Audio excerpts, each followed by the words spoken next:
کبھی کہتی کہ میری آنکھیں اچھی نہیں لگتی تو کبھی کہتی کہ میں بالکل اپنی ماں جیسی ہوں، اور اس کے منہ سے یہ بات تعریف نہیں لگتی تھی بلکہ ایک گالی لگتی تھی۔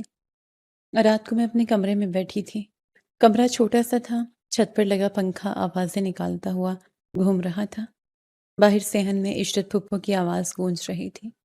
وہ بابا سے باتیں کر رہی تھیں اور بار بار میری ماں کا ذکر کر رہی تھیں۔ میں خاموش بیٹھی دیوار کو دیکھتی رہی۔ پتہ نہیں اب وہ میرے ساتھ کیا کرنے والی تھی، کیونکہ جب سے آئی تھی مجھے دیکھ کر اس کی آنکھوں میں عجیب سا زہر اتر آتا تھا، جیسے وہ صرف میری ماں سے نہیں بلکہ مجھ سے بھی کوئی پرانی دشمنی نکالنا چاہتی ہو۔ سننے میں آیا تھا کہ عشرت پھپھو نے ساری زندگی اپنے شوہر کی زندگی برباد کیے رکھی تھی۔ وہ ہر دوسرے دن اس سے لڑتی تھی، چھوٹی چھوٹی باتوں پر گھر سر پر اٹھا لیتی تھی اور پھر غصے میں چیخ کر کہتی، مجھے دے دے طلاق، اگر دینی ہے تو اب تک کیوں نہیں دی؟ اس کو پورا یقین تھا کہ طلاق کبھی نہیں ہوگی۔ وجہ صرف یہ تھی کہ وہ 2 بچوں کی ماں تھی اور دونوں بیٹے تھے۔ ہمارے معاشرے میں بیٹوں والی عورت خود کو بہت محفوظ سمجھتی ہے۔ عشرت پھپھو کو بھی یہی غرور تھا۔ وہ سمجھتی تھی کہ اس کا شوہر کبھی اس کو چھوڑنے کی ہمت نہیں کرے گا، اسی لیے وہ ہر حد پار کرتی رہی۔ وقت گزرتا گیا، دونوں بیٹے جوان ہو گئے، ان کے چہروں پر ہلکی ہلکی داڑیاں آ گئی تھیں اور وہ اپنے باپ کے کاروبار میں ہاتھ بٹانے لگ گئے تھے۔ لیکن عشرت پھپھو کی عادتیں نہیں بدلیں، اس کی زبان ویسے ہی زہریلی رہی، اس کے چہرے پر ہر وقت غصہ رہتا تھا، جیسے دنیا کا ہر انسان اس کا دشمن ہو۔ پھر ایک دن وہی ہوا جس کا شاید اس نے کبھی سوچا بھی نہیں تھا۔ وہ حسب عادت اپنے شوہر سے جھگڑ رہی تھیں، پورا گھر ان کی آوازوں سے گونج رہا تھا۔ وہ چیخ چیخ کر بول رہی تھیں اور اس کا شوہر خاموش کھڑا تھا۔ شاید برسوں کی خاموشی اس دن ختم ہو گئی تھی۔ اچانک اس آدمی نے غصے میں اسے طلاق دے دی۔ بس ایک لمحہ لگا اور 40 سال کی عمر میں عشرت پھپھو طلاق یافتہ عورت بن گئی۔ مجھے ہمیشہ یہ بات عجیب لگتی تھی کہ جب اتنی زندگی گزر گئی تھی تو باقی بھی گزر سکتی تھی، لیکن کچھ لوگ اپنی ضد میں خود اپنی دنیا جلا دیتے ہیں۔ عشرت پھپھو بھی انہی لوگوں میں سے تھی۔ وہ عورت واقعی خطرناک تھی۔ اس کے چہرے پر عجیب سی سختی تھی۔ وہ جب کسی کو دیکھتی تھی تو یوں لگتا تھا جیسے سامنے والے کے اندر تک نفرت اتار دینا چاہتی ہو۔ طلاق کے بعد اس نے سوچا کہ وہ اپنے دونوں بیٹوں کو ساتھ لے آئے گی تاکہ اس کا شوہر اکیلا رہ جائے۔ شاید وہ اسے آخری سزا دینا چاہتی تھی، لیکن اصل دھچکا تو اسے تب لگا جب دونوں بیٹوں نے اس کے ساتھ آنے سے انکار کر دیا۔ اس دن وہ بہت غرور سے بیٹوں کے سامنے کھڑی تھی۔ اس کے ہاتھ میں کپڑوں کا بیگ تھا اور چہرے پر عجیب سا اعتماد، لیکن اس کے بڑے بیٹے نے نہایت سکون سے کہا، امی، آپ کے ساتھ جا کر کیا کریں گے؟ بابا کا کاروبار ہے، گھر ہے، ہم لوگ کاروبار سنبھالیں گے۔ دوسرے بیٹے نے بھی باپ کا ساتھ دیا۔ وہ لمحہ شاید عشرت پھپھو کی زندگی کا سب سے بڑا تھپڑ تھا۔ ساری زندگی اپنی ضد پر قائم رہنے والی عورت آخر میں اکیلی رہ گئی۔ نہ شوہر ساتھ رہا اور نہ اولاد۔ یوں وہ خالی ہاتھ اپنے بھائی کے گھر آ گئی۔ اب وہ ہمارے ساتھ ہمارے گھر میں رہتی تھی اور آہستہ آہستہ گھر پر قبضہ جمانا چاہتی تھی۔ وہ ہر چیز میں اپنی مرضی چلانے لگی تھی، نوکروں کو حکم دیتی، گھر کے خرچ میں بولتی، بابا کے سامنے میٹھی بنتی اور میرے سامنے زہر اگلتی۔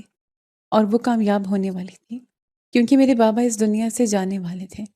ڈاکٹر پہلے ہی جواب دے چکے تھے۔ انہوں نے صاف کہہ دیا تھا کہ اگر بابا نے اسی طرح شراب پینا بند نہ کی تو ان کا جگر مکمل طور پر ختم ہو جائے گا۔ لیکن شراب پینا ان کے لیے ایسے تھا جیسے کوئی پانی پیتا ہے۔ صبح ہو یا رات ان کے ہاتھ میں بوتل ضرور ہوتی تھی۔ ان کی صحبت بھی بہت بری تھی، ہر وقت آوارہ لوگوں کے ساتھ بیٹھے رہتے۔ گھر میں اکثر شراب کی بو پھیلی رہتی تھی۔ کبھی کبھی رات کو وہ لڑکھڑاتے ہوئے اندر آتے اور صحن میں ہی گر جاتے۔ نوکر انہیں اٹھا کر کمرے تک لے جاتے، لیکن کسی کو ان کی پرواہ نہیں تھی۔ شاید اس لیے کیونکہ انہوں نے کبھی کسی کی پرواہ نہیں کی تھی۔ میرے بابا سے کبھی ایسی قربت نہیں تھی کہ میں ایک دن ان سے پوچھتی کہ آخر میری ماں سے شادی کیوں کی تھی؟ اگر عزت نہیں دینی تھی تو اپنے گھر کیوں لائے تھے؟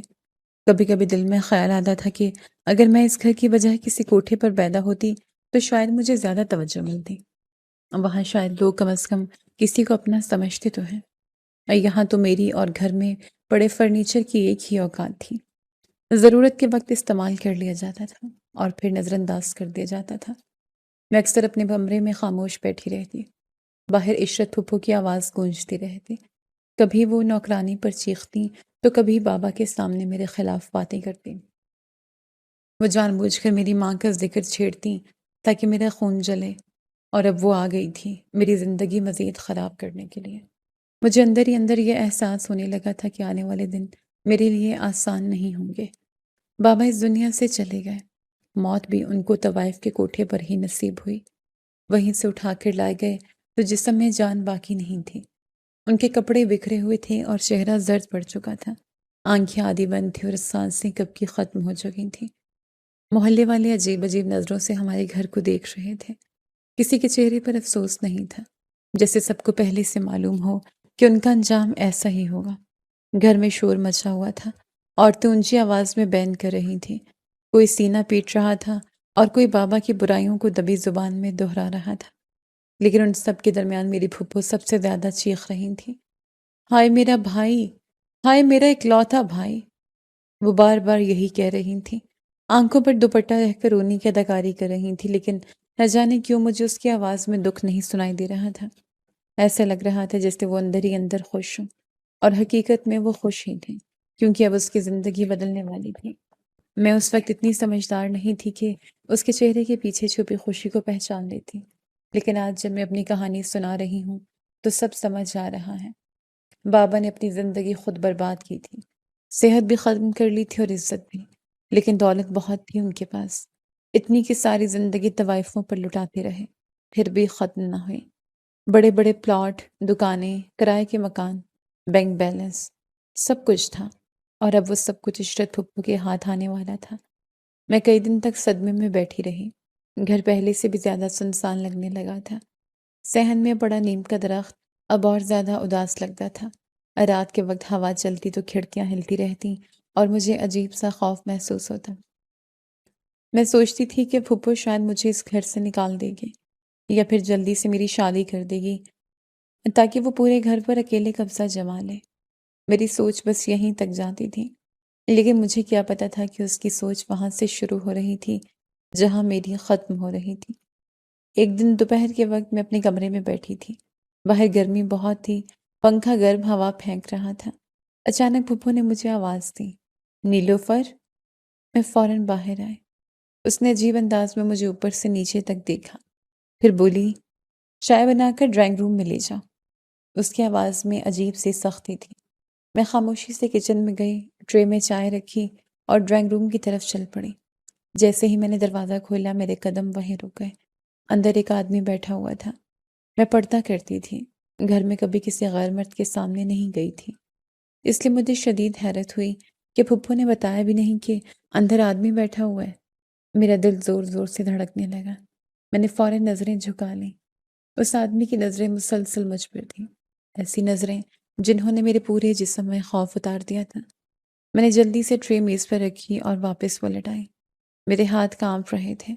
کمرے سے باہر نکلتے ہوئے بھی مجھے محسوس ہو رہا تھا کہ وہ آدمی مجھے ہی دیکھ رہا ہے۔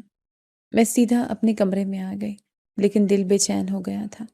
عجیب سا خوف سینے میں اترنے لگا۔ ایسے لگ رہا تھا جیسے کچھ بہت برا ہونے والا ہے۔ کچھ دیر بعد میں پانی لینے باہر نکلی تو پھپھو فون پر بات کر رہی تھی۔ اس کی آواز آہستہ تھی لیکن پھر بھی میرے کانوں میں صاف پڑ رہی تھی۔ نہیں نہیں، 15 تو کم ہے، نہیں نہیں، 20 بھی کم ہے۔ میرا دل زور سے دھڑکا۔ میں وہیں دروازے کے پیچھے کھڑی رہ گئی۔ پتہ نہیں وہ کس سے بات کر رہی تھی، کس چیز کی قیمت لگا رہی تھی، لیکن اس کی آواز سن کر میرے جسم میں ٹھنڈ دوڑ گئی۔ ایسا لگا جیسے میرا نام لیا جا رہا ہو، جیسے کوئی سودا ہو رہا ہو۔ پھپھو کے چہرے پر عجیب سی چمک تھی۔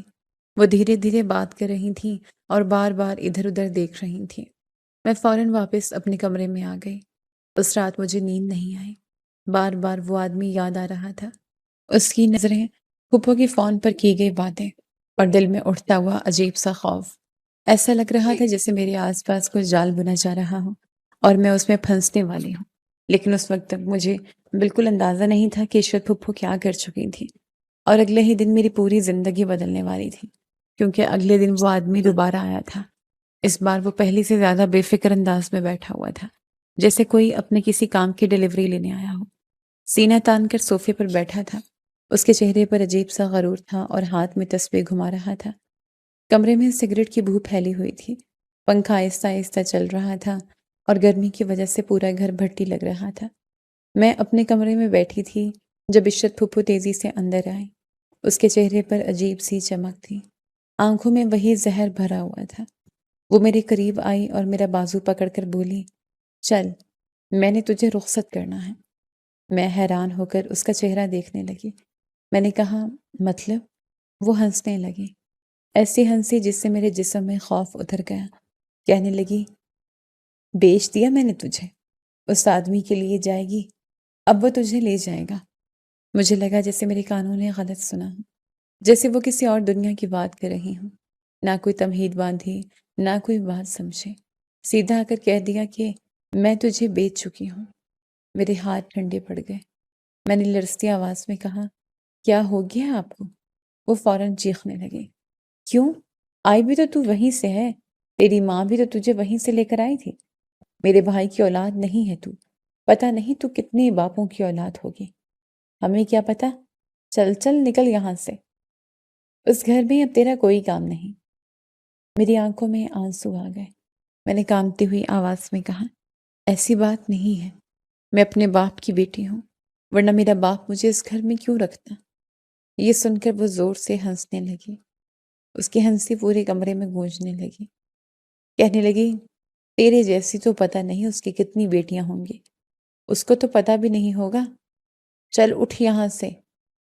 وہ مجھے باقاعدہ دھکے دینے لگی۔ میں دیوار سے جا لگی، میرا دوپٹہ زمین پر گر گیا، میرے ہاتھ کانپ رہے تھے۔ میں مسلسل رو رہی تھی لیکن اس کے چہرے پر ذرا سا رحم نہیں تھا۔ جب اس نے دیکھا کہ میں نہیں جا رہی تو اس نے دروازہ کھول کر اس آدمی کو اندر بلا لیا۔ وہ آدمی بھاری قدموں سے اندر آیا۔ اس کی آنکھوں میں عجیب سی سختی تھی۔ شاید وہ بھی سب کچھ جانتا تھا، شاید وہ صرف مجھے لے جانے کے لیے آیا تھا۔ میں خوف سے پیچھے ہٹنے لگی، لیکن عشرت پھپھو، انہوں نے میرا ہاتھ زور سے پکڑ لیا۔ پھر دونوں نے مل کر زبردستی میرے ہاتھ پاؤں باندھنے شروع کر دیے۔ میں چیخ رہی تھی، رو رہی تھی، خود کو چھڑانے کی کوشش کر رہی تھی، لیکن وہ دونوں مجھ سے زیادہ طاقتور تھے اور ساتھ ساتھ میری پھپھو میرے کانوں میں اپنی کرخت آواز میں چیخ رہی تھی، تیری ماں بھی تو طوائف تھی، تو بھی کوٹھے پہ بیٹھے گی، جو تیری ماں نے کیا تو بھی وہی کرے گی، ہمارے خاندان پہ تو لگی ہوئی لعنت ہے تو۔ تیری ماں تو مر گئی لیکن تجھے تو میں مٹاؤں گی اس خاندان کے نصیب سے۔ توبہ توبہ، طوائف کی بیٹی، اللہ معاف کرے، اس کا کیا کام یہاں؟ بس لے جاؤ، گندگی صاف ہو ہمارے گھر سے، لے جاؤ اس کو یہاں سے۔ اس کی ہر بات میرے سینے میں تیر کی طرح لگ رہی تھی۔ میں مسلسل کہہ رہی تھی، پھپھو خدا کے لیے ایسا نہ کریں، مجھے مت بھیجیں، میں کہیں نہیں جاؤں گی، میں یہیں رہ لوں گی، میں کسی کو کچھ نہیں کہوں گی۔ لیکن اس نے ایک نہ سنی۔ اس آدمی نے مجھے زبردستی اٹھایا، میرے ہاتھ باندھے ہوئے تھے، آنسو مسلسل میرے چہرے پہ بہہ رہے تھے۔ میں دروازے کی طرف دیکھ رہی تھی، وہی گھر جہاں میں نے بچپن گزارا تھا، وہی صحن، وہی نیم کا درخت، وہی دیواریں، اور عشرت پھپھو دروازے کے پاس کھڑی ہنس رہی تھی، کیونکہ اب ساری جائیداد سب کچھ اس کا ہو چکا تھا اور مجھے بھی وہ پورے 30 لاکھ روپے میں بیچ چکی تھی۔ اس آدمی نے مجھے گاڑی کی پچھلی سیٹ پر زور سے دھکا دیا، میرا سر دروازے سے ٹکرایا، درد کی لہر پورے جسم میں دوڑ گئی، گاڑی چلنے لگی، میں مسلسل رو رہی تھی، ہاتھ بندھے ہوئے تھے، آدھا دوپٹہ زمین پر گھسٹ رہا تھا، گاڑی کے شیشوں سے باہر شہر پیچھے رہ جاتا، سڑکیں بدلنے لگیں، عمارتیں کم ہونے لگیں، گرمی بڑھتی جا رہی تھی، ہوا بھی جیسے آگ اڑا رہی تھی، باہر خشک زمینیں تھیں، سنسان راستے تھے، دور دور تک دھول اڑ رہی تھی۔ مجھے اس وقت اندازہ نہیں تھا لیکن بعد میں پتہ چلا کہ ہم ملتان کی طرف جا رہے تھے۔ گاڑی میں عجیب سی خاموشی تھی، صرف انجن کی آواز آ رہی تھی اور میری سسکیاں۔ میں بار بار اس آدمی سے کہہ رہی تھی، مجھے چھوڑ دیں، خدا کے لیے مجھے واپس لے چلیں، میں نے آپ کا کیا بگاڑا ہے؟ لیکن اس نے میری طرف دیکھا تک نہیں، جیسے میں انسان نہ ہوں، جیسے میں واقعی کوئی سامان ہوں جو قیمت دے کر خریدا گیا ہوں۔ میں روتی رہی اور اسے میرا کوئی احساس نہیں ہوا۔ اس کے بعد مجھے اس بدنام گلی اور اس بہت بڑے بنگلے جیسے دکھنے والے گھر کے اندر لے جایا گیا۔ گاڑی جیسے رکی میرا دل زور زور سے دھڑکنے لگا۔ باہر رات پھیل چکی تھی لیکن اس گلی میں عجیب سی چکا چوند تھی۔ سرخ اور نیلی روشنیاں جل رہی تھیں، کہیں ہنسنے کی آوازیں آ رہی تھیں اور کہیں جھگڑے کی۔ سڑک کے کنارے کھڑے مرد عجیب نظروں سے ہر آنے جانے والے کو دیکھ رہے تھے۔ رفیق نے میرا بازو پکڑا اور زبردستی گاڑی سے اتارا۔ میرے قدم لڑکھڑا رہے تھے۔ گرمی اتنی زیادہ تھی کہ سانس لینا مشکل لگ رہا تھا۔ ہوا میں عجیب سی بو پھیلی ہوئی تھی، سگریٹ، پسینے، سستے عطر اور شراب کی ملی جلی بو۔ میں نے سامنے دیکھا، وہ ایک بہت بڑا گھر تھا، باہر سے کسی امیر آدمی کی حویلی لگتا تھا۔ اونچا گیٹ، بڑی بڑی کھڑکیاں، بالکونیوں پر رنگ برنگی لائٹیں، لیکن اندر کی حقیقت اس کے دروازے سے ہی محسوس ہو رہی تھی۔ جیسے ہی میں اندر داخل ہوئی میں ماحول کو سمجھ گئی تھی۔ یہ کوٹھا تھا، وہی لڑکیاں جن کو لڑکیاں کہنا شاید غلط تھا۔ وہ صرف جسم تھی، انسان نہیں تھی۔ یہاں لوگ روحیں نہیں خریدتے تھے، صرف جسموں کی خریداری ہوتی تھی۔ ہال بہت بڑا تھا، فرش پر موٹا قالین بچھا ہوا تھا، دیواروں پر بڑے بڑے آئینے لگے تھے۔ کہیں عورتیں کہکی لگا رہی تھیں، کہیں کوئی مرد سگریٹ پیتے ہوئے بیٹھا تھا۔ کسی کمرے سے اونچی موسیقی کی آواز آ رہی تھی، کہیں سے کسی عورت کے رونے کی ہلکی آواز بھی سنائی دے رہی تھی۔ وہاں بیٹھی عورتوں کے چہروں پر اتنا میک اپ تھا کہ اصل چہرے پہچاننا مشکل تھا۔ کوئی زور زور سے ہنس رہی تھی، کوئی خاموش بیٹھی چھت کو دیکھ رہی تھی۔ کسی کے ہاتھ میں سگریٹ تھا اور کوئی مرد کے کندھے پر ہاتھ رکھے بیٹھی تھی۔ مجھے ایسا لگ رہا تھا جیسے میں کسی اور دنیا میں آ گئی ہوں، ایک ایسی دنیا جہاں انسان زندہ ہوتے ہوئے بھی مر جاتے ہیں۔ رفیق مجھے سیڑھیوں سے اوپر لے گیا۔ وہاں لمبا سا برآمدہ تھا، دیواروں پر سنہری رنگ کے پردے لگے ہوئے تھے۔ ایک کمرے کے باہر پہنچ کر اس نے دروازہ کھولا اور مجھے اندر دھکیل دیا۔ کمرے میں ایک عورت بیٹھی تھی، اس کی عمر شاید 50 کے قریب ہوگی۔ بھاری جسم، ہاتھوں میں سونے کے کڑے، چہرے پر گہرا میک اپ اور آنکھوں میں عجیب سی چمک۔ وہ ایک بڑے پلنگ پر بیٹھی پان کھا رہی تھی۔ رفیق نے کہا، دلشاد باجی، مال لے آیا ہوں۔ جیسے اس نے مجھے دیکھا وہ چونک گئی، اس کی آنکھیں پھیل گئیں۔ وہ فوراً اپنی جگہ سے اٹھی اور میرے قریب آ گئی، کہنے لگی، رفیق، تو بھی پاگل ہے، گائے اٹھا کر لا رہا ہے کیا؟ دیکھ تو صحیح لڑکی کا حال کیا کر دیا۔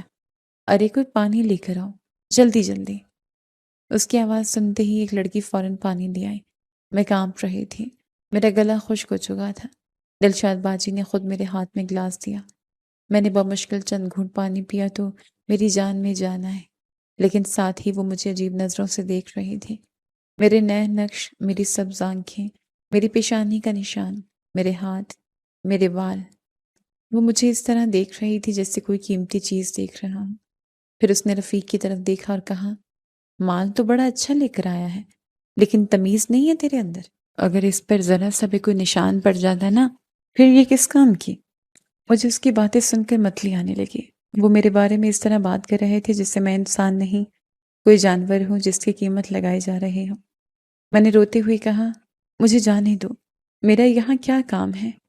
دلشاد باجی ہنسنے لگی۔ اس کی ہنسی بہت خوفناک تھی۔ کہنے لگی، کیوں؟ تیرا ہی تو یہاں کام ہے، اور کس کا کام ہے؟ رفیق نے سگریٹ سلگاتے ہوئے کہا، ایسے ڈرامے کر رہی ہے؟ اس کی ماں بھی یہیں سے گئی تھی شاید، ادھر ہی سے کہیں۔ جیسے ہی دلشاد باجی نے وہ بات سنی، اس کے چہرے کا رنگ بدل گیا۔ وہ فوراً میرے قریب آئی اور میری ٹھوڑی پکڑ کر غور سے میرا چہرہ دیکھنے لگی۔ پھر آہستہ سے بولی، شکل تو اس کی سمینا سے بہت مل رہی ہے۔ میری روح کانپ گئی۔ سمینا، یہ تو میری ماں کا نام تھا۔ میرے جسم سے جیسے جان نکل گئی۔ میرا دل اتنی زور سے دھڑکنے لگا کہ مجھے لگا ابھی باہر آ جائے گا۔ تو کیا میں اسی جگہ آ گئی تھی جہاں سے میری ماں کو زبردستی لایا گیا تھا؟ میں خوف سے دلشاد باجی کو دیکھنے لگی۔ وہ چند لمحے خاموش رہی، پھر گہرا سانس لے کر بولی، مجھے ایک سمینا کبھی یاد نہ آتی، لیکن کہتے ہیں بڑی غیرت مند طوائف تھی۔ جتنا وقت بھی یہاں رہی، بھاگنے کی کوشش کرتی رہی، اور بالآخر کسی امیر زادے کے ساتھ چلی گئی تھی۔ اس کی بات سن کر میری آنکھوں سے آنسو بہنے لگے۔ میری ماں واقعی یہاں رہی تھی، اسی جہنم میں، انہی دیواروں کے درمیان۔ شاید وہ بھی اسی طرح روئی ہوگی، اسی طرح مدد مانگی ہوگی، اسی طرح بھاگنے کی کوشش کی ہوگی۔ دلشاد باجی مجھے غور سے دیکھتے ہوئے بولی، اگر یہ اس کی بیٹی ہے تو پھر قسمت تیرے کیا ہی کہنے۔ اور یہاں نہ قسمت کے رنگ دیکھیں تو اور کہاں دیکھیں؟ یہاں تو قسمت کے ہی رنگ بکھرے پڑے ہیں۔ کیسی کیسی کہانیاں ہوتی ہیں ہمارے کوٹھے کی۔ پھر وہ زور سے ہنسی۔ اس ہنسی میں خوشی نہیں تھی، صرف بے حسی تھی۔ اس نے رفیق سے کہا، دیکھ، مال نیا اور تازہ ہے، اس کو ساروں سے چھپا کے کمرے میں بند کر دے۔ وہ بڑا سیٹھ آئے گا نا، اس کے سامنے پیش کروں گی، وہ صحیح قیمت لگائے گا۔ میری ٹانگوں سے جان نکل گئی۔ میں نے فوراً اس کے قدم پکڑ لیے۔ میں روتے ہوئے کہنے لگی، خدا کے لیے مجھے جانے دو، میرا یہاں کوئی نہیں ہے، مجھے مت رکھو یہاں، میں تمہارے پاؤں پڑتی ہوں۔ میں نے رفیق سے بھی کہا، بھائی مجھے چھوڑ دو، میں تمہیں بد دعا نہیں دوں گی، مجھے واپس جانے دو۔ لیکن کسی کے چہرے پر رحم نہیں آیا۔ وہ سب ایسے کھڑے تھے جیسے یہ سب معمول کی بات ہو، جیسے روز لڑکیاں اسی طرح لائی جاتی ہوں۔ دلشاد باجی نے بیزاری سے ہاتھ ہلایا اور کہا، لے جاؤ اس کو، بہت رو رہی ہے۔ رفیق نے فوراً میرا بازو پکڑا اور مجھے گھسیٹتے ہوئے برآمدے سے لے گیا۔ میں مسلسل رو رہی تھی۔ وہاں کھڑی دوسری لڑکیاں خاموشی سے مجھے دیکھ رہی تھیں۔ کسی کی آنکھوں میں افسوس تھا، کسی کی آنکھوں میں خوف، اور کچھ ایسی بھی تھی جن کے چہرے بالکل بے حس ہو چکے تھے۔ شاید وہ بھی کبھی میری طرح یہاں آئی ہوں گی۔ رفیق مجھے چھوٹے سے کمرے میں لے گیا۔ اندر صرف ایک پلنگ تھا، ایک پرانا پنکھا اور کونے میں باتھ روم۔ اس نے مجھے اندر دھکا دیا، پھر باہر سے دروازہ بند کر دیا۔ میں فوراً دروازے کی طرف بھاگی اور زور زور سے کھٹکھٹانے لگی، مجھے باہر نکالو، خدا کے لیے مجھے جانے دو۔ لیکن باہر سے کوئی جواب نہیں آیا۔ کچھ دیر بعد ایک لڑکی کھانا اور پانی رکھ گئی۔ وہ خاموش تھی۔ اس نے میری طرف افسوس سے دیکھا، لیکن کچھ بولی نہیں۔ میں نے پوری کمرے کو غور سے دیکھا۔ کھڑکی پر موٹی سلاخیں لگی ہوئی تھیں، دروازہ باہر سے بند تھا، دیواریں خالی تھیں، وہاں سے نکلنے کا کوئی راستہ نہیں تھا۔ میں نے پھر بھی ہار نہیں مانی۔ میں نے پلنگ کھسکایا، کھڑکی کو زور سے ہلایا، باتھ روم میں جا کر دیکھا، شاید کوئی راستہ ہو، لیکن ہر طرف بندش تھے۔ میں تھک کر زمین پر بیٹھ گئی، میرے ہاتھ کانپ رہے تھے، آنکھیں سوج چکی تھیں، دماغ میں صرف ایک ہی بات گونج رہی تھی، میں بھی اپنی ماں کی طرح اسی کوٹھے میں آ گئی تھی۔ میں نے گھٹنوں میں منہ چھپا لیا اور پھوٹ پھوٹ کر رونے لگی۔ اس رات پہلی بار مجھے لگا کہ شاید میری قسمت واقعی ختم ہو چکی ہے۔ 2 دن میں اس کمرے میں بیٹھ کر روتی رہی۔ وقت جیسے رک گیا تھا، نہ دن کا پتہ چلتا تھا نہ رات کا، صرف کمرے کی دیواریں تھیں اور میرا رونا۔ کمرہ ہر وقت بند رہتا تھا، باہر سے کنڈی لگ جاتی تھی، صرف کبھی کبھی کسی کے قدموں کی آواز آتی تھی یا برآمدے میں عورتوں کے ہنسنے کی۔ رات کے وقت موسیقی کی آوازیں اور مردوں کے کہکے اور بھی زیادہ صاف سنائی دیتے تھے۔ کبھی کوئی لڑکی زور سے ہنستی تو اگلے ہی لمحے کسی کے رونے کی آواز آنے لگتی۔ وہ جگہ عجیب قبرستان تھے، ایسا قبرستان جہاں زندہ لوگ دفن تھے۔ میں زیادہ تر وقت پلنگ کے کونے میں بیٹھی رہتی، گھٹنوں میں منہ چھپائے، کبھی اپنی ماں کے بارے میں سوچتی، کبھی اپنے باپ کے بارے میں، کبھی عشرت پھپھو یاد آتی تو دل میں نفرت بھر جاتی۔ 2 دن میں شاہد ہی میں نے سکون سے آنکھ بند کی ہو۔ جب بھی آنکھ لگتی ڈراؤنے خواب آنے لگتے، کبھی لگتا عشرت پھپھو ہنس رہی ہیں، کبھی لگتا کوئی دروازہ کھول کر اندر آ رہا ہے، کبھی اپنی ماں نظر آتی، وہی سبز آنکھیں، وہی پیشانی کا نشان۔ وہ مجھے دیکھ رہی ہوتی لیکن اس کے چہرے پر عجیب سا دکھ ہوتا۔ میں ہڑبڑا کر اٹھ جاتی، پھر دیر تک روتی رہتی۔ میں نے کھانا کھانے سے انکار کر دیا تھا۔ پہلے دن جب ایک لڑکی کھانا لے کر آئی تو میں نے پلیٹ دور کر دی۔ میرا دل چاہ رہا تھا کہ میں بھوکھی مر جاؤں، لیکن یہاں نہ رہوں۔ کچھ دیر بعد دلشاد باجی خود کمرے میں آئی۔ اس کے ہاتھ میں پان تھا اور چہرے پر غصہ۔ کہنے لگی، یہ کیا ڈرامہ لگا رکھا ہے؟ میں خاموش رہی۔ اس نے پلیٹ اٹھائی اور میرے سامنے رکھ دی۔ کھانا کھا لے، میں نے روتے ہوئے کہا۔ مجھے نہیں کھانا۔ وہ فوراً سخت لہجے میں بولی، اگر کھانا نہیں کھایا تو طبیعت خراب ہو جائے گی۔ مجھے اس کی بات سمجھ نہیں آئی۔ میں نے حیرت سے اس کا چہرہ دیکھا۔ وہ مسلسل ایک ہی بات دہرا رہی تھی، طبیعت خراب ہو گئی تو مسئلہ ہو جائے گا، ابھی تو سیٹھ عثمان نے دیکھنا بھی ہے۔ پھر وہ باہر نکل گئی۔ میں وہیں بیٹھی سوچتی رہی کہ یہ سیٹھ عثمان کون ہے۔ اس کے بعد میں نے محسوس کیا کہ یہاں ہر کوئی اسی کا نام لیتا تھا۔ کبھی کوئی لڑکی کہتی، سیٹھ عثمان آنے والا ہے۔ کبھی رفیق ہنستے ہوئے کہتا، بس سب قسمت کھلنے والی ہے۔ کبھی دلشاد باجی کسی سے فون پر کہتی، اس بار ایسا مال آیا ہے کہ سیٹ عثمان بھی خوش ہو جائے گا؟ ان کی زبان مجھے بہت گندی لگتی تھی، ہر بات میں عجیب سا اشارہ ہوتا تھا، جیسے انسانوں کی نہیں چیزوں کی بات ہو رہی ہو۔ وہ کہتے وہی قسمت کا فیصلہ کرے گا، کوئی اور کہتا وہی اکاؤنٹ کھولے گا۔ پہلے تو مجھے سمجھ ہی نہیں آئی کہ اکاؤنٹ کھولنے کا کیا مطلب ہے، پھر آہستہ آہستہ ان کی باتوں کا مطلب سمجھ آنے لگا اور میری روح کانپنے لگی۔ میں جب بھی یہ سب سنتی میرے جسم میں خوف بھر جاتا، مجھے لگتا جس سے میں کسی بازار میں کھڑے ہوں جہاں ہر چیز کی قیمت لگتی ہے، اور اب میری باری تھی۔ دوسرے دن شام کے وقت باہر بہت شور تھا، لگتا تھا کوئی محفل لگی ہوئی ہے، موسیقی کی آوازیں دیواروں سے ٹکرا رہی تھیں۔ میں دروازے کے قریب گئی اور کان لگا کر سننے لگی۔ کوئی آدمی زور زور سے ہنس رہا تھا۔ اس لڑکی کی آواز آئی، دلشاد باجی آج تو بڑا خرچ ہوگا۔ پھر کسی نے کہا سیٹ عثمان آ رہا ہے نا؟ اس کے بعد سب ہنسنے لگے۔ میں فوراً پیچھے ہٹ گئی، میرے ہاتھ ٹھنڈے پڑنے لگے۔ میں نے کمرے کے ہر کونے کو بار بار دیکھا، شاید کوئی راستہ مل جائے، شاید کوئی کھڑکی کھل جائے، شاید دیوار میں کوئی سوراخ ہو، لیکن کچھ نہیں تھا، صرف بند دروازہ، موٹی دیواریں اور اوپر گھومتا ہوا پنکھا جو ہر وقت چڑچڑاہٹ کی آواز نکالتا رہتا تھا۔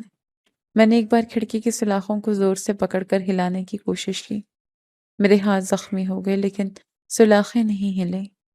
میں زمین پر بیٹھ گئی اور زور زور سے رونے لگی۔ پھر اچانک میرے ذہن میں سوال آیا، اگر میں یہاں سے بھاگ بھی گئی تو جاؤں گی کہاں؟ میرا اپنا کون تھا؟ باپ مر چکا تھا، پھوپھو مجھے بیچ چکی تھی، گھر اب میرا نہیں رہا تھا، اور دنیا میں میرا کوئی ایسا نہیں تھا جس کے پاس میں جا سکتی۔ یہ سوچ کر میرا دل اور زیادہ ڈوب جاتا۔ میں نے پہلی بار خود کو مکمل اکیلا محسوس کیا، ایسا لگا جیسے پوری دنیا میں میرے لیے کوئی جگہ نہیں بچی۔ رات کو ایک لڑکی دوبارہ کھانا لے کر آئی، اس کی عمر شاید مجھ سے زیادہ نہیں تھی۔ اس نے خاموشی سے پلیٹ رکھی اور جانے لگی۔ میں نے ہمت کر کے پوچھا، یہ سیٹ عثمان کون ہے؟ وہ چند لمحے خاموش رہی، پھر اس نے عجیب سی نظروں سے مجھے دیکھا اور دھیرے سے بولی، یہاں جس دن اس کا نام سنائی دینے لگے تو سمجھ لو قسمت بہت بری ہونے والی ہے۔ یہ کہہ کر وہ فوراً چلی گئی۔ میرے جسم میں سرد لہر دوڑ گئی۔ میں پوری رات جاگتی رہی، دروازے کو دیکھتی رہی اور دل میں ایک ہی دعا مانگتی رہی کہ وہ سیٹ عثمان کبھی نہ آئے۔ لیکن پھر وہ دن آ ہی گیا جس سے میں 2 دن سے ڈر رہی تھی۔ شام کے وقت اچانک پورے کوٹھے میں عجیب سی بھاگ دوڑ شروع ہو گئی۔ نیچے سے عورتوں کی آوازیں آ رہی تھیں، کوئی پردے ٹھیک کر رہا تھا، کوئی کمرے صاف کر رہا تھا، کہیں کہکے تھے اور کہیں جلدی جلدی قدموں کی آوازیں۔ پھر مجھے باہر سے کسی کی آواز سنائی دی، سیٹ عثمان صاحب آ گئے۔ یہ سنتے ہی میرا دل جیسے رک گیا۔ میں پلنگ کے کونے میں بیٹھی کانپنے لگی، ہاتھ پسینے سے بھر گئے، ایسا لگ رہا تھا جیسے میرے جسم سے سارا خون نکل گیا ہو۔ باہر سے دلشاد باجی کی آواز آ رہی تھی، کمرہ خاص تیار کرو جلدی، سب چیزیں ٹھیک ہونی چاہیے۔ پھر کچھ عورتیں ہنسنے لگیں، میرا سانس گھٹنے لگا۔ میں بار بار دروازے کی طرف دیکھ رہی تھی، دل چاہ رہا تھا کہ دیوار توڑ کر بھاگ جاؤں، لیکن وہاں سے نکلنے کا کوئی راستہ نہیں تھا۔ کچھ دیر بعد دروازہ کھلا، ایک لڑکی اندر آئی، اس کے ہاتھ میں کپڑے تھے، بہت بھاری کپڑے، سرخ رنگ کا جوڑا، دوپٹہ، چوڑیاں، پائل، میک اپ کا سامان۔ میں وہ سب دیکھ کر ساکت رہ گئی۔ ایسا لگ رہا تھا جیسے مجھے دلہن بنایا جانے والا ہوں، لیکن یہ کسی خوشی کی دلہن نہیں تھی، یہ تو کسی بازار میں سجا کر بٹھائے جانے والی چیز تھی۔ وہ لڑکی خاموشی سے سامان میز پر رکھنے لگی، اس کی آنکھوں میں عجیب سا دکھ تھا، شاید وہ مجھ پر ترس کھا رہی تھی۔ میں فوراً اس کے قریب گئی اور اس کے ہاتھ پکڑ لیے۔ میں روتے ہوئے بولی، تم میری مدد کرو، مجھے نکالو یہاں سے، میں نہیں رہنا چاہتی۔ آج کا دن میری زندگی کا سب سے برا دن بن جائے گا، میرا کیا بنے گا؟ وہ چند لمحے خاموش رہی، پھر اس نے آہستہ سے میرے ہاتھ الگ کیے اور دھیمی آواز میں بولی، ہم کچھ نہیں کر سکتے، ہم بہت مجبور ہیں، تم ہمیں مزید مجبور نہ کرو۔ میں کچھ نہیں کر سکتی تمہارے لیے، جو میرا کام ہے مجھے وہ کرنے دو، نہیں تو تمہاری بھی خیر نہیں اور ساتھ میری بھی خیر نہیں۔ اس کی آواز میں خوف تھا، ایسا لگ رہا تھا جسے وہ خود بھی کہتی ہو۔ وہ آہستہ آہستہ مجھے تیار کرنے لگی، میرے بال بنانے لگی، میرے چہرے پر میک اپ لگانے لگی۔ میں مسلسل روتی جا رہی تھی اور آنسوں کی وجہ سے میک اپ خراب ہوتا جا رہا تھا۔ وہ بار بار میرے آنسو صاف کرتی اور پھر میک اپ ٹھیک کرتی۔ میں نے اسے غور سے دیکھا۔ اس کی عمر بھی زیادہ نہیں تھی، شاید 22-23 سال ہوگی، لیکن اس کی آنکھیں بہت بوڑھی لگ رہی تھیں، جیسے اس نے عمر سے زیادہ دکھ دیکھ لیا ہوں۔ میں نے دھیرے سے پوچھا، تمہارے ساتھ بھی ایسا ہی ہوا تھا؟ اس کے ہاتھ ایک لمحے کے لیے رک گئے، پھر اس نے آہستہ سے کہا، ہاں، بس ایک لفظ، لیکن اس ایک لفظ میں اتنا درد تھا کہ میرا دل بیٹھ گیا۔ میں خاموش ہو گئی۔ کچھ دیر بعد میں نے پھر پوچھا، یہ سیٹھ عثمان کیسا آدمی ہے؟ اس نے آئینے میں میری طرف دیکھا، پھر دھیرے سے بولی، یہاں پر کوئی بھی اچھا آدمی نہیں ہوتا، لیکن اگر تم مجھ سے پوچھو کہ وہ کیسا آدمی ہے تو وہ بروں میں اچھا ہے۔ میں نے حیرت سے کہا، کیا مطلب؟ وہ تلخ ہنسی ہنسنے لگی، کہنے لگی، ہاں، وہ اتنا برا آدمی نہیں ہے، لیکن اس کی ساری زندگی دھر ہی گزری ہے، پر اس نے کبھی کسی کے ساتھ کوئی الٹی حرکت نہیں کی۔ میں سمجھ نہیں پائی۔ میں نے فوراً پوچھا، الٹی حرکت کیا ہوتی ہے؟ اس بار وہ خاموش ہو گئی۔ اس کے چہرے پر عجیب سا سایہ آ گیا۔ پھر اس نے دھیرے سے کہا، وہ بھی چلتا ہے یہاں پہ، سب کچھ ہوتا ہے، وہ بھی درندہ ہے، بس اس کے ناخن لمبے نہیں ہیں۔ اس کی یہ مثال سن کر میرے پورے جسم میں سردی دوڑ گئی۔ مجھے لگا جیسے میرے آس پاس ہر طرف درندے کھڑے ہوں، کوئی خاموش درندہ، کوئی ہنستا ہوا درندہ، کوئی نرم لہجے والا درندہ، اور کوئی چیختا ہوا درندہ، لیکن سب درندے تھے۔ وہ لڑکی خاموشی سے مجھے تیار کرتی رہی، میرے ہاتھوں میں چوڑیاں پہنائیں، دوپٹہ میرے سر پہ رکھا، پھر مجھے آئینے کے سامنے کھڑا کر دیا۔ میں نے خود کو دیکھا تو میری آنکھوں سے دوبارہ آنسو نکل آئے۔ میں واقعی دلہن لگ رہی تھی، لیکن میرے چہرے پر خوشی نہیں تھی، صرف خوف تھا، ایسا خوف جو شاید موت سے بھی بڑا تھا۔ باہر موسیقی کی آوازیں آ رہی تھیں، مردوں کے کہکے، عورتوں کی ہنسی، شیشوں کے ٹکرانے کی آوازیں، اور میں اندر کھڑی کانپ رہی تھی۔ کچھ دیر بعد وہ لڑکی میرے قریب آئی اور دھیرے سے بولی، اگر ہو سکے تو خاموش رہنا، یہاں چیخنے والوں کی آواز کوئی نہیں سنتا۔ یہ کہہ کر وہ دروازے کی طرف بڑھ گئے۔ میں فوراً اس کے پیچھے گئی اور آخری بار کہا، خدا کے لیے مجھے یہاں سے نکال دو۔ وہ رکی، اس کی آنکھیں بھر آئیں، لیکن پھر اس نے نظریں جھکا لیں اور بولی، اگر میرے پاس راستہ ہوتا نا تو میں خود کب کی بھاگ چکی ہوتی۔ یہ کہہ کر وہ باہر چلی گئی۔ دروازہ دوبارہ بند ہو گیا۔ اب میں ایک دوسرے کمرے میں اکیلی بیٹھی تھی۔ یہ کمرہ پہلے والے سے زیادہ خوبصورت تھا۔ دیواروں پر سنہری کام تھا، کونے میں خوشبو والی موم بتیاں جل رہی تھیں، پلنگ پر سرخ چادر بچھی ہوئی تھی، چھت سے بڑا سا جھاڑ فانوس لٹک رہا تھا، لیکن اس خوبصورتی میں عجیب سا خوف چھپا ہوا تھا۔ میں دروازے کی طرف بھاگی، لیکن وہ باہر سے بند تھا۔ میں نے کھڑکی دیکھی، وہاں بھی موٹی جالی لگی ہوئی تھی، یہاں سے بھی باہر نکلنے کا کوئی راستہ نہیں تھا۔ میں آہستہ آہستہ زمین پر بیٹھ گئی۔ میرے ہاتھ کانپ رہے تھے، دل زور زور سے دھڑک رہا تھا، اور مجھے محسوس ہو رہا تھا کہ میری زندگی اب ہمیشہ کے لیے بدلنے والی ہے۔ مجھے تو باقاعدہ دلہن بنا کے بٹھا دیا گیا تھا، سرخ جوڑا، ہاتھوں میں چوڑیاں، آنکھوں میں کاجل، سر پر بھاری دوپٹہ، لیکن دل ایسا لگ رہا تھا جیسے سینے میں زندہ دفن ہو گیا ہو۔ کمرے میں ہلکی روشنی تھی، خوشبو والی موم بتیاں جل رہی تھیں، اور ان کی خوشبو میرے دماغ میں عجیب سا بوجھ پیدا کر رہی تھی۔ باہر سے کبھی موسیقی کی آواز آتی اور کبھی لوگوں کے ہنسنے کی، لیکن اس کمرے کے اندر عجیب خاموشی تھی۔ میں پلنگ کے کنارے بیٹھی مسلسل اپنے ہاتھ مڑوڑ رہی تھی۔ میرا دل اتنی زور سے دھڑک رہا تھا کہ مجھے لگ رہا تھا ابھی باہر نکل آئے گا۔ پھر اچانک دروازہ کھلا، میرا پورا جسم کانپ گیا۔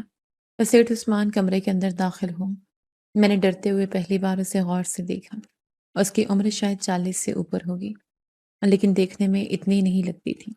لمبا قد، صاف ستھرے کپڑے، چہرے پر عجیب سی سنجیدگی۔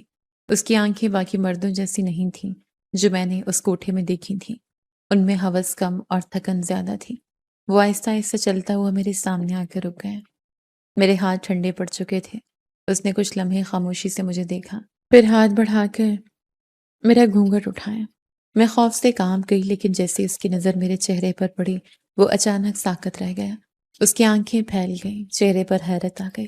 ایسا لگ رہا تھا جیسے اس نے مجھے پہلے کہیں دیکھا ہو، جیسے وہ کسی پرانے یاد کو اچانک اپنے سامنے زندہ دیکھ رہا ہو۔ میں نے اسے پہلی بار دیکھا تھا، لیکن وہ مجھے ایسے دیکھ رہا تھا جیسے برسوں سے جانتا ہو۔ میں فوراً اس کے سامنے ہاتھ جوڑ کر رونے لگی۔ میں نے کہا، میں شریف زادی ہوں، مجھے یہاں زبردستی بھیجا گیا ہے، مہربانی کریں، میں یہ سب نہیں کرنا چاہتی، مجھے بچا لیں۔ مجھے آپ لوگوں کی دنیا کے بارے میں نہیں پتا، مجھے کچھ نہیں پتا، بس مجھے یہاں نہیں رہنا، مجھے یہاں سے بچا لیں پلیز۔ اگر آپ بڑے آدمی ہیں تو آپ ایسا کر سکتے ہیں، پلیز مجھے بچا لیں۔ میں بار بار یہی کہتی جا رہی تھی، میری آواز کانپ رہی تھی، آنسو مسلسل بہہ رہے تھے۔ میں اس کے قدموں میں گرنے والی تھی لیکن وہ خاموش کھڑا مجھے دیکھتا رہا۔ پھر اس نے دھیرے سے صرف ایک سوال پوچھا، تمہاری ماں کا نام کیا ہے؟ میں نے آنسو صاف کرتے ہوئے کہا، سمینا۔ یہ سنتے ہی اس کے چہرے کا رنگ بدل گیا، وہ جیسے چند لمحوں کے لیے کہیں کھو گیا۔ اس کی آنکھیں حیرت سے پھیل گئیں، پھر وہ دھیرے سے بولا، تم بالکل اس جیسی لگتی ہو۔ میں نے فوراً حیرت سے کہا، آپ جانتے میری ماں کو؟ وہ چند لمحے خاموش رہا، پھر آہستہ سے بولا، ہاں، اچھی طرح جانتا تھا۔ میرے دل کی دھڑکن اور تیز ہو گئی۔ میں نے جلدی سے پوچھا، کس طرح جانتے تھے؟ اس نے گہرا سانس لیا اور کرسی پر بیٹھ گیا، پھر میری طرف دیکھتے ہوئے بولا، وہ بعد میں بتاؤں گا، لیکن تم فکر مت کرو۔ پھر وہ چند لمحے خاموش رہا اور اگلے الفاظ سن کر مجھے لگا شاید میں نے غلط سنا ہے۔ اس نے کہا، میں تمہیں یہاں سے لے جاؤں گا، تم سے نکاح ہوگا۔ میں حیرت سے اس کا چہرہ دیکھنے لگی، میرے آنسو رک گئے۔ میں نے بے یقینی سے کہا، کیا؟ وہ آہستہ سے بولا، ہاں، اس کے علاوہ کوئی طریقہ نہیں تمہیں یہاں سے بچانے کا، لیکن گھبراؤ نہیں، میں تمہیں آج ہی یہاں سے لے جاؤں گا، ایک دن بھی اور نہیں چھوڑوں گا، اور یہ لوگ کچھ نہیں کر پائیں گے۔ میں ساکت بیٹھی اسے دیکھتی رہی، مجھے سمجھ نہیں آ رہا تھا کہ یہ خواب ہے یا حقیقت۔ وہ آدمی جس سے میں سب سے زیادہ ڈر رہی تھی وہی مجھے بچانے کی بات کر رہا تھا۔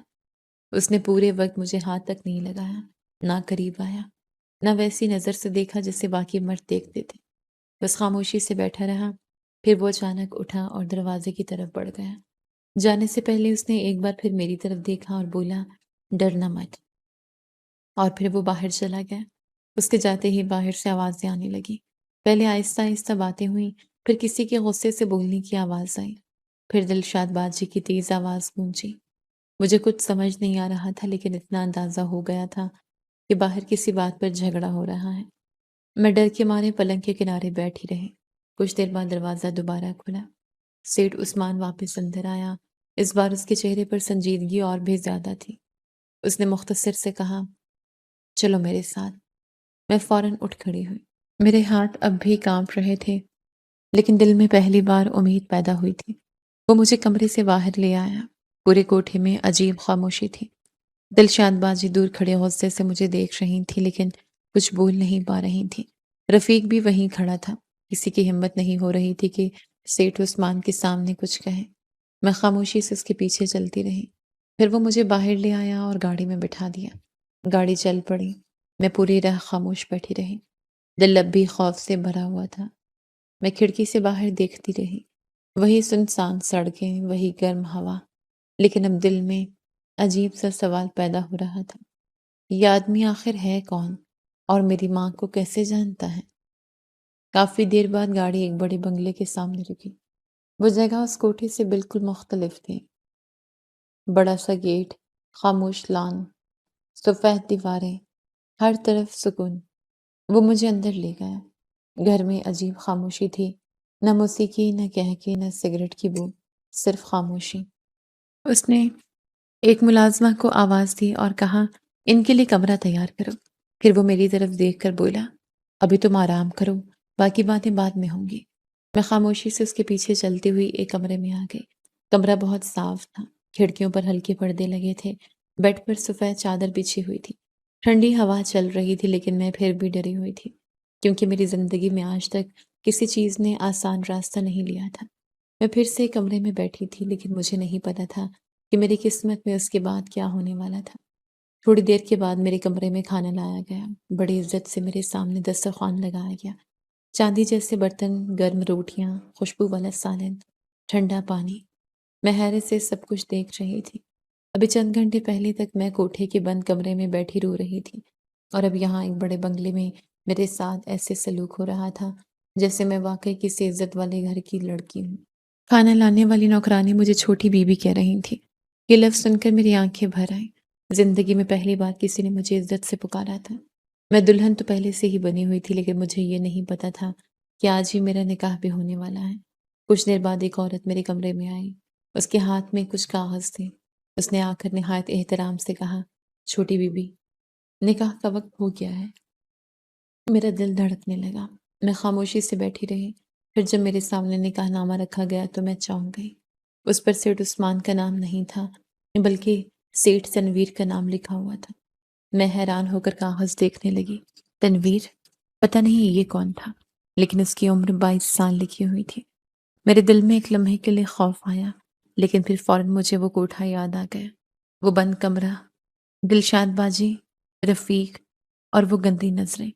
میں نے فوراً نکاح قبول کر لیا، کیونکہ اس سے پہلے جو زندگی مجھے دی جا رہی تھی یہ زندگی اس سے کہیں بہتر تھی۔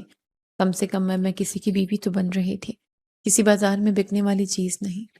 نکاح کے بعد سب لوگ بہت سکون سے اپنے کاموں میں لگ گئے۔ کسی نے مجھے برا محسوس نہیں ہونے دیا، نہ کسی نے عجیب سوال کیے، نہ طنز مارے۔ رات کو میں اسی کمرے میں خاموش بیٹھی تھی، دل میں عجیب سا ڈر بھی تھا اور سکون بھی۔